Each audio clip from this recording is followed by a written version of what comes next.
Hey there, Dr. Charlie Brown here. Welcome, welcome, welcome. Let us take our 3 deep breaths and go from there. Breathe in all the way into the bottom of your belly and release. Breathe in.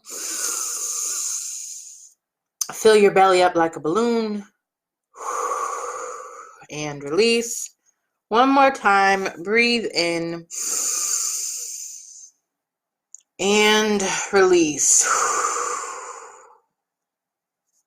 First, I'm pretty sure that the unwritten or unspoken rule of broadcast journalism, I'm not claiming that's what I'm doing, not at all, but it's to not have hot cheese, fried cheese right before you go live, which I totally did. I just had a plate full of delicious mozzarella sticks. Hot cheese is my comfort food, and so I am thinking about making a pan of macaroni and cheese, but I'd probably be the only one who eats it. So I was maybe seeing if I could stave that off. Still in the grieving process, and it's the mourning process for many around the world, not just for the 9 whose lives we lost in the helicopter crash a couple of days ago, but also just people are grieving people anyway. In grief and through grief, I talk about grief in a number of other places. That's not actually what I'm interested in talking about right now. The opposite of that, I don't know if it's the opposite, being bold and what it really means to be bold. One of my goals for this calendar year, no, my birthday is right before the calendar year begins, so my year starts a little bit before the calendar year. One of my goals for this year is to be bold. And I thought I was being bold, where I took my goals and I broke them down into manageable parts, and I have charts on the wall, and you can see the appearance of my weighted hula hoop, and there's a yoga mat there. Yoga is a really interesting thing for me. I know a lot of people who are yoga teachers, and I have been associated with places that teach yoga on a regular basis, and for 15 years or longer, a good friend of mine is a yoga teacher, and she had been, at first she was active in trying to get me to do yoga, and then she was less active as the years went on. But I really found one I liked. I also have a lot of thoughts about yoga and cultural appropriation and that sort of thing. And so that was always a part of it. And so I did find a practice through a teacher I respect for a lot of other reasons, and because it just doesn't seem so culturally appropriating.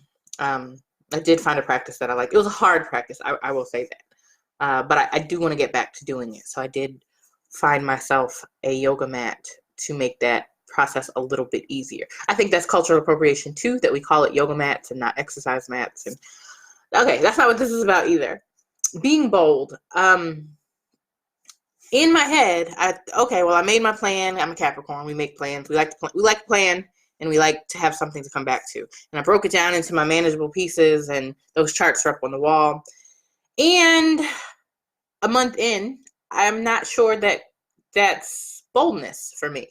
I'm not sure that that's not me being quiet and steadfast instead of being bold. And being bold is a lot more uncomfortable. Being bold will require me to perhaps learn something new, but maybe learn something new kind of officially. After you complete a dissertation process, many people are like, listen, I'm good. I know I can speak for myself on that. I am good on credentials. If it required another credential, I was like, I'm not doing it. Even if it was something in the meantime, I just couldn't see what other credential I actually needed. Except I'm not sure I know how to be bold in my current life as I live it as it is now. When I was in high school, I was the angry black girl at a mostly white high school. and was other people probably describe me as militant. I didn't necessarily describe myself that way.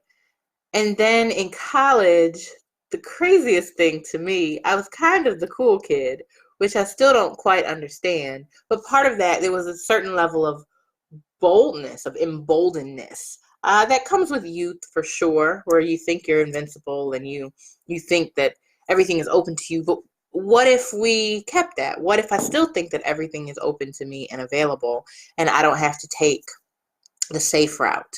I don't have to take steadfast, steady. Steadfast and steady are great for some things, but maybe not when you want to be bold. And so bold is my aim for the year. And I don't really know what that looks like for me. That's not my steady, steadfast, plodding along, taking the one next step, the one next step.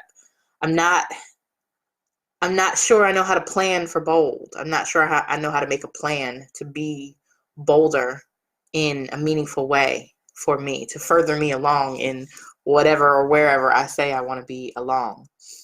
So I'm open to your suggestions. What say you? What do you think? What do you know? What are the steps to be bold? What does that look like for you? Do you have suggestions for me or others? Be bold. What does that mean? Can you explain that to me, and can you offer some of your own tasty tidbits? All right, y'all. Dr. Charli, always glad to connect with you. And until we do that again, I want you to take great care.